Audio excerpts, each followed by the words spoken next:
না, হাজির হয়ে গেছি আবার একটা নতুন গল্প নিয়ে।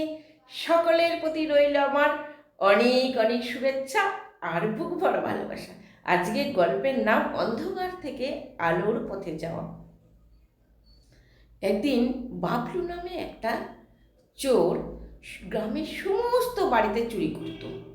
প্রথমে সে ছিটকে চোর ছিল, তাকে কেউ কোনো দিন ধরতে পারতো না। সে এমনভাবে চুরি করতো, তার কায়দা কানুন এমন ছিল, কারো ধরার সাধ্য ছিল না। এইভাবে গ্রামে চুরি করতে করতে সে শহরের দিকে চলে গেল বড় বড় চুরি করবে বলে। সেখানে গিয়ে ডাকাতি, লুণ্ঠন, লুটপাট, দোকান যা খুশি করলো, কিন্তু তাও কেউ ধরতে পারলো না। হঠাৎ একদিন পুলিশের তাড়া খেয়ে একটা সাধুর কুঠিরে গিয়ে পৌঁছালো। সাধুকে বলল, সাধুবাবু আমাকে বাঁচান।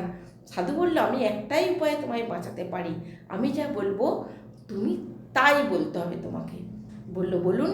সাধু বলল তখন, অসতমা সদর গমায়, তমসমা জ্যোতির্গময়, মৃত্যঙ্গমা মৃতঙ্গময়, আবিরা পেরুময়েধি।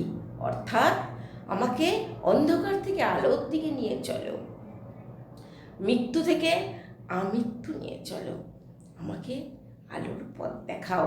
তুমি আবির্ভূত হও আমাতে, নিজেও আবির্ভূত হও। নমস্কার।